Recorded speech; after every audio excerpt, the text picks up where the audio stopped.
कि इंडिया फायदा उठाता है अपनी अपनी पॉलिटिक्स का, अपनी हर एक चीज का फायदा उठाता है और जो उसको करना चाहिए। अगर चाइना के साथ उसका मसला है तो जापान उसको इन्वेस्ट करता है और वो उसे एक अच्छा माहौल देता और करता है। बताइए, बहुत ही अमेजिंग है, वो भी इंडिया के अंदर उनके डिफरेंट कैटेगरीज के अंदर इतनी बड़ी इन्वेस्टमेंट इंडिया को। तो ये इन्वेस्टमेंट इंडिया को कहाँ से कहाँ पहुँचा देगी, बिल्कुल एक डेवलप मुल्क बना देगी। और इससे ज़्यादा अस्सलाम वालेकुम, welcome to my YouTube channel मेरा reaction. It's me your host Yaseem और मेरे साथ हैं मेहराना से।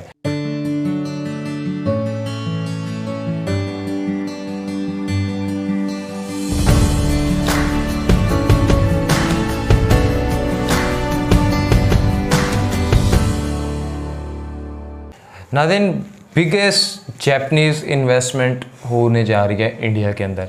ये एक बहुत बड़ा प्रोजेक्ट है, बहुत बड़ी इन्वेस्टमेंट है जो जापान की जानिब से इंडिया के लिए की जा रही है। इंडिया फ्यूचर में उससे क्या क्या काम लेने वाला है, किस किस तरह के प्रोजेक्ट बनने वाले हैं और वो प्रोजेक्ट इंडिया के आवाम को किस तरह से फ़ायदा दे सकते हैं, आज हम आपको वो बताने जा रहे हैं। वीडियो आपने हमारे साथ एंड तक लाजमी देखनी है। वीडियो का लिंक आपको डिस्क्रिप्शन में, साथ साथ अगर आपने हमारा चैनल सब्सक्राइब नहीं किया तो अभी के अभी चैनल सब्सक्राइब कर दें, बेल आइकन को भी साथ ही प्रेस कर दें। तो आइए चलते हैं और वीडियो देखते हैं।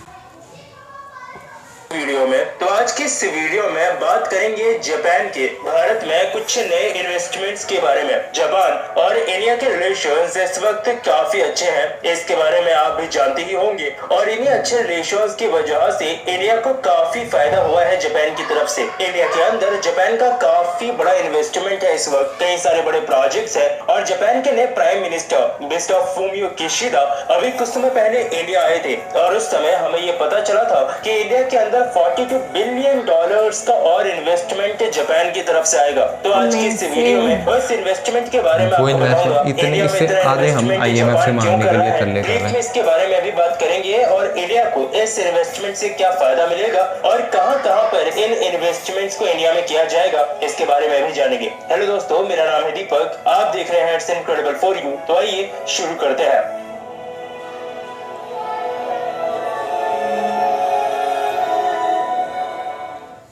फूमियो किशिदा अभी कुछ समय पहले ही जापान के प्राइम मिनिस्टर बने थे और इंडिया वो पहली कंट्री थी जो इन्होंने विजिट की थी। आइडियली मुझे ये वीडियो 2-3 महीने पहले जब इस न्यूज के बारे में इंफॉर्मेशन आई थी तभी बना देनी चाहिए थी, लेकिन मैं इस वीडियो को लेट बना रहा हूँ ताकि इस चीज के बारे में अगर कुछ अपडेट्स आते तो वो भी मैं आपको बता सकता। तो हिस्ट्री से ही थोड़ा थोड़ा इंडिया के अंदर जापान का इन्वेस्टमेंट रहा है। जब हम लोग आजाद हुए थे और इसके कुछ सालों बाद से ही जापान से इंडिया ने एड लेना शुरू कर दिया था ताकि हम इंडिया को डेवलप कर सके। 90s के टाइम पे इंडिया के अंदर काफी बड़ा फाइनेंशियल क्राइसिस आया था। उस वक्त भी जापान ने ही इंडिया की मदद की थी। लगभग $300 मिलियन उस वक्त जापान ने दिए थे और हमें उससे काफी फायदा मिला था और ये चीज कंटिन्यू रही है आज तक। और अब जो last time investment promise Japan ने किया है, इससे ये चीज भी श्योर हो गई है कि ये इन्वेस्टमेंट जापान का इंडिया के लिए फ्यूचर में ऐसा ही रहेगा। $42 बिलियन, ये सबसे बड़ा इन्वेस्टमेंट है आज तक भारत की हिस्ट्री में जापान की तरफ से। और जब ये इन्वेस्टमेंट की बात हुई है तो ये बोला गया है कि अगले 5 सालों के अंदर इंडिया के अंदर ये पूरा पैसा इन्वेस्ट किया जाएगा। लेकिन कहाँ, किस चीज में इन्वेस्ट किया जाएगा? तो देखो, ये चीज आप लोग अभी ही जो ट्रेंड चल रहा है उससे ही समझ सकते हो कि जापान इंफ्रास्ट्रक्चर में, ट्रांसपोर्टेशन में काफी हद तक पैसा डालेगा भारत के अंदर। ट्रांसपोर्टेशन सेक्टर में metro train, bullet train, freight corridor, हमारे इंफ्रास्ट्रक्चर के लिए इंडस्ट्रियल कॉरिडोर, इसमें ऑलरेडी ही काफी हद तक पैसा जापान पंप कर चुका है। ये मैं इसलिए भी बोल सकता हूँ क्योंकि 3.5 ट्रिलियन जापानीज येन, या आप मान लो लगभग रफली $30 बिलियन के आसपास बनेगा। तो ये बताया गया है कि 2014 में इतना अमाउंट इंडिया के अंदर इन्वेस्ट करने की बात कही गई थी, जो कि इस वक्त तक अब अचीव हो चुका है, यानी इन्वेस्टमेंट पूरी हो चुकी है। वैसे इसके साथ साथ कई और चीजें अगर आपने देखी हो जापान के एरिया में, तो प्राइवेट सेक्टर भी जापान का कहीं ना कहीं काफी हद तक इन्वेस्टमेंट इंडिया के अंदर करता रहता है। मैं वैसे ये भी बोलूंगा कि इंडिया के अंदर आज भी इन्वेस्टमेंट करने के लिए ऐसा कोई बहुत अच्छा माहौल नहीं है। अच्छा माहौल नहीं है इन द सेंस कि हम लोग इंफ्रास्ट्रक्चर पे अभी भी काम कर रहे हैं, हमारी ट्रांसपोर्टेशन कॉस्ट और काफी बाकी चीजें अप टू मार्क नहीं है, लेकिन फिर भी प्राइवेट सेक्टर जापान का काफी हद तक इंडिया के अंदर इन्वेस्टमेंट करता आया है। ये जो नया इन्वेस्टमेंट आ रहा है इसमें हेल्थ और मेडिकल केयर, ट्रांसपोर्टेशन, पावर और energy, urban environment management, agriculture, rural development, connectivity, water supply और sewage, health care, horticulture, biodiversity conservation, clean energy partnership और साथ ही नॉर्थ ईस्टर्न रीजन यानी जो हमारा भारत का नॉर्थ ईस्ट वाला जो रीजन है उसके सस्टेनेबल डेवलपमेंट इनिशिएटिव्स के लिए कई सारी चीजों को इंक्लूड किया गया है। तो क्या कोई अपडेट वगैरह हमें इस चीज से रिलेटेड अभी तक देखने को मिला है? तो एनडीटीवी की अभी मैं की एक रिपोर्ट आपको दिखाता हूँ जिसमें जापान का एक एनवॉय ने ये चीज बोली है कि ये इंडिया के अंदर जो इन्वेस्टमेंट आ रहा है ये डिपेंड करेगा इंडिया के अंदर इन्वेस्टमेंट एटमॉस्फेयर कैसा है इस चीज पे।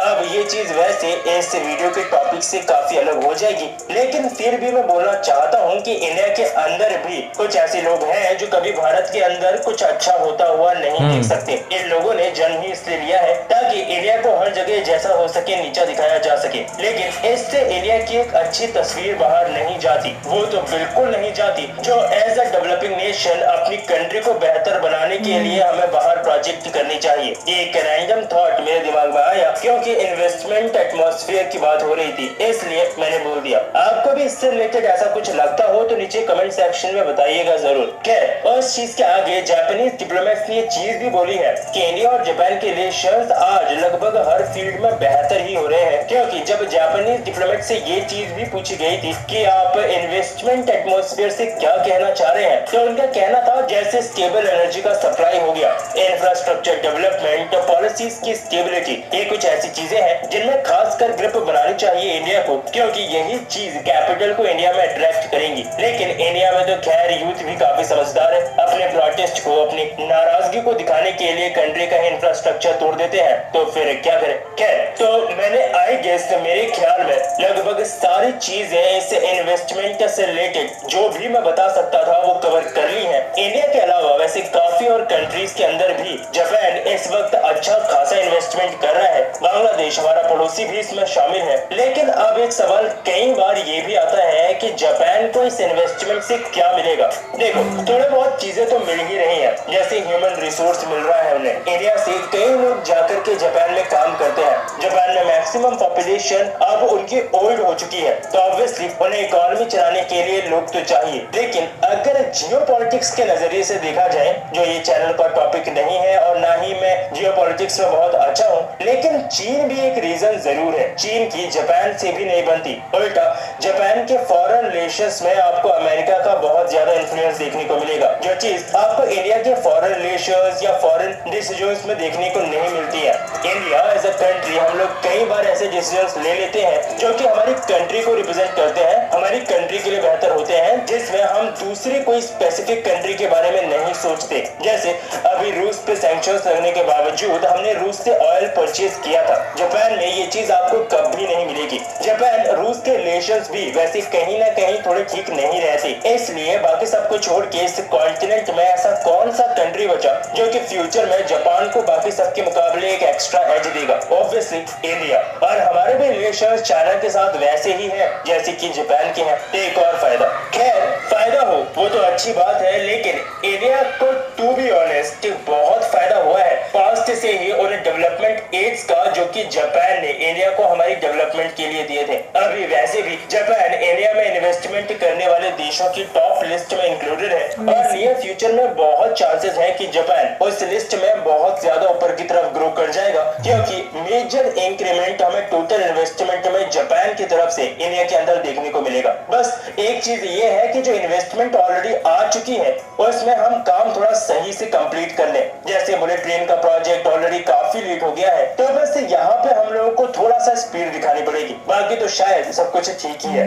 वीडियो पसंद आई हो तो लाइक और शेयर जरूर कीजिएगा। आपको जापान के इन्वेस्टमेंट से रिलेटेड कुछ भी बोलना हो, जो आप कहना चाहते हो, तो नीचे कमेंट सेक्शन खुला है, जरूर लिखिएगा। फिर मिलूंगा आपसे एक और नए इंटरेस्टिंग टॉपिक की एक नई वीडियो के साथ। तब तक के लिए अलविदा। खदीजा, कैसा लगा आपको ये वाला जो सारा एक अजीब सा सिनेरियो, इतना बड़ा प्रोजेक्ट और इतने ज़्यादा $1 बिलियन की जो इन्वेस्टमेंट जापान करने जा रहा है? बताइए, बहुत ही अमेजिंग है, वो भी इंडिया के अंदर उनके डिफरेंट कैटेगरीज के अंदर इतनी बड़ी इन्वेस्टमेंट इंडिया को। तो ये इन्वेस्टमेंट इंडिया को कहाँ से कहाँ पहुँचा देगी, बिल्कुल एक डेवलप मुल्क बना देगी।